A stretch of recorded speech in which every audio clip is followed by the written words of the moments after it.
Do you think that you'll give your guys a lesson on the history of this series, just to give them some knowledge of that? You know, around Nebraska, you don't have to tell people much because everybody hears everything. So I'm sure the guys will be hearing about it. We'll probably talk about it a little bit. This is a special rivalry, but I'm sure the guys will be inundated with it this week. Do you have a favorite Nebraska-Oklahoma game as a kid? Yeah, I don't know. I remember coming to a bunch of them, driving from O'Neill or being here in Lincoln or driving from McCook to come see the games, and going to the games when I was a little boy around Thanksgiving was a special deal. So I've seen a lot of them, been a part of a lot of them.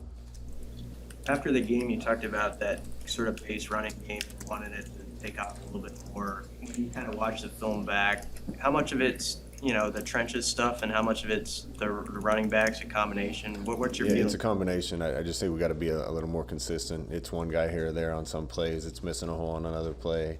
And they had the box packed, so it made it a little tough, but we still need to be able to pop a few more of those, and it's got to be a collective effort.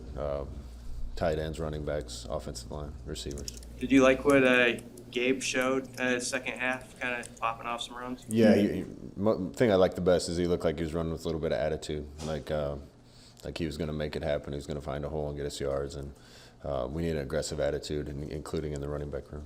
You're talking about the offensive line and a group that hasn't, some of them will play together, but how much of it is about getting those guys really on the same page, and then how do you walk the line of, maybe working somebody else in or thinking about that when it's a group that needs to also play together? No, we got to grow as a unit, and that unit might be 5 guys, it might be 7 guys, it might be 8 guys. We're going to put the best guys out there. If we need to rotate, we'll rotate. More than anything, I think they need to stop thinking as much as they're thinking and just come off the rock and move people. But again, it wasn't all the offensive line. We missed a few cuts. Tight ends missed a couple times. We would have had some bigger runs, and receivers missed a couple times. So it's a group deal, and was good enough to win Saturday, but we got to keep getting better. Has Teddy perhaps worked his way into a conversation of playing more? Yeah, Teddy's in the conversation. He's improving every day, and he's got a big upside. So we'll see how quickly we feel like he's ready to go in and contribute. What did you think of just the way he came in, his attitude, not only in high school, but once he got here, of just the way he plays? Yeah, I couldn't believe how big he got, how fast he got big when he got here. He's really athletic for his size. He's learning. Hopefully it comes around sooner rather than later.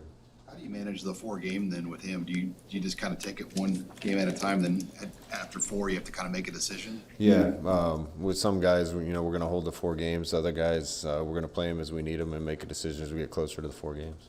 The receiver tight end depth was getting tested Saturday. Do you feel like some of those guys could pop back in this week? Or? Yeah, I hope so. We were down a bunch of guys, honestly, a bunch of our best players on Saturday. You looked up in the third quarter, and Oliver and Omar and Austin and Xavier and Travis, and none of those guys were playing, and thought the guys that came in did a really good job, played hard, but those are some of our most talented skill guys, and we need them back. So I know they're working hard to get back on the field. Could you say what the deal was with Austin? Was that a head situation? Yeah, he landed his head a little bit on the turf and got a little dizzy, and hopefully he recovers quick.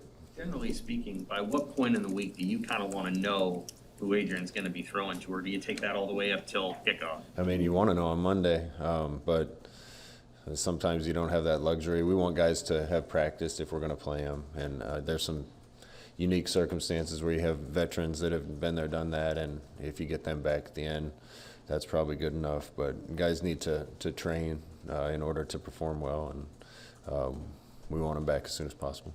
Preston will limit a little here, I know, but are any of those guys ruled out? No. Scott, kind of going back to managing red shirts and so forth, when you're making the decision when the guy's approaching 4 games about whether to keep going or to stop, how do you manage that as far as how much do you talk to the player about that? How much input does he get into that decision? Yeah, if the decision's easy, there isn't much of a conversation. If the decision's a little harder, we involve the the player and sometimes the player's family to decide what they want to do if we get to that point. But most kids want to play, and if they're going to get significant time, they want to play. If it's going to be a play here or there, it's probably not smart to use up the year. How much of a difference can Travis make for you when he does get back in the run game? Because he's got a reputation for being a good blocker. Yeah, we get spoiled with guys like Austin and Travis, and I thought that, again, those guys that played, battled. Chris has been playing a little bit hurt too, and then we're playing Borkature and Chancellor Brewington that just moved positions. So I can't say enough about the job that those guys did, but we're looking forward to having our guys back too. Scott, at receiver, if you have to look at, or if you're going to look at some younger guys who haven't necessarily been running your stuff in practice, to then say, come up and give us some depth, add some depth, we might need you this week. Is that a transition those guys can make in 1 week if needed? Yeah, I mean, that experience helps, and so we've already been playing some young guys. To play more young guys, you're just going to be playing more guys without experience, but if we get to the point we have to bring somebody up, we will. I think there's several guys that are ready, and we'll see how the health and depth work out this week. I know you have to sometimes tread lightly with the officiating stuff, but on the offensive PI stuff, the two calls, is there anything that can be done differently, or is it no? I don't think the one Saturday we could do anything different, no. Scott, what went into the decision to, I guess, put your defense on the field first instead of the offense against Buffalo? I trust the defense. We talk about trying to score at the end of the first half and getting the ball back in the second half, and I think the wind was blowing. We can kick it through the end zone, and we wanted to put the defense out there and have the possession in the second half. And that probably won't always be that way, but the first couple weeks we felt like that was the right decision. What are your early impressions on Oklahoma, specifically their quarterback? It's a talented team. Wow, you turn it on and the speed just pops out right away. Every position, the size and speed of the guys. So really encouraging our guys to execute the same way we have been and improve that, but try to do it at absolute fast as possible, because I know the speed of Oklahoma is going to be a little different than what we've seen the last couple of weeks. And Rattler, what makes him so special? Yeah, he can make every throw. Really nifty. They do a great job coaching their quarterbacks, and they got some super talented ones. And he's surrounded by really good O-line and a lot of weapons on the perimeter and in the backfield. So it's a formidable opponent for sure. Did you know much about Grinch before he went there, and what do you make of what they've done on defense over the last couple of years? Yeah, they're tough to figure out. He does a good job mixing things up. Disguising things, can't always tell what coverage they're in. Their line moves and stunts a lot. It kind of creates chaos on defense is the best way I can say it. I've known Alex for quite a while. Good guy, good coach.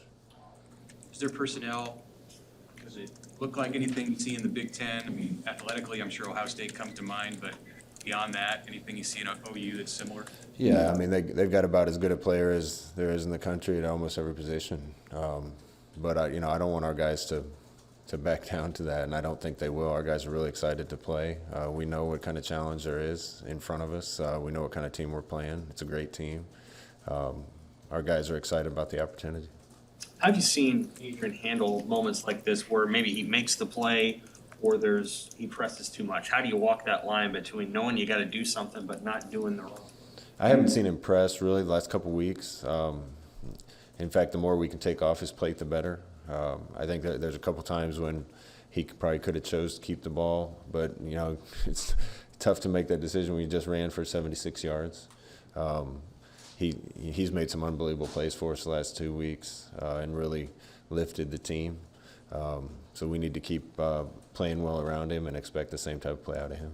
Have you seen kind of a growth in his, the way that he approaches the game, the way he thinks about it, the maturity? Absolutely. See improvement in the way he's leading, growth in the way he's playing, decisions he's making. He's being really good with the ball right now, making sure he's not putting the ball in bad positions or risking turning it over. So if he can create the type of plays he creates and not make those bad plays, we've got a heck of a player on our hands. Now, for you growing up watching these games, and whether in person or on TV, now you're on the sidelines, you're going to be coaching in it. What's that like to circle back?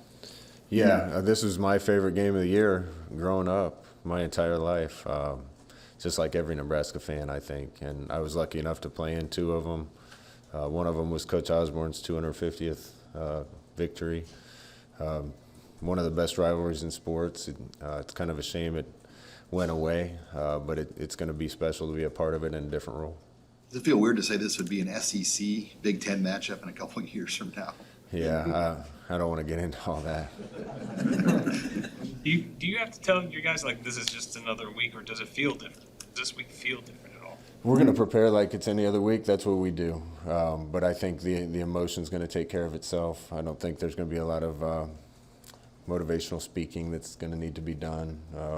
These guys know how good a team we're getting ready to play, and they're going to be in the spotlight nationally. So I think the guys are excited, and we've gotten a lot better over the last 2 weeks. We need to keep that going and keep improving on the things that we haven't done well enough. Special teams take on even more added significance when you play an opponent like this. Absolutely. Turnovers and special teams. If you're going to beat a team that's really talented, you gotta probably win those. Make a big play on special teams, get a turnover here and there. We'll see if we're up to the challenge. Other questions for Coach? Thanks, guys. Thank you.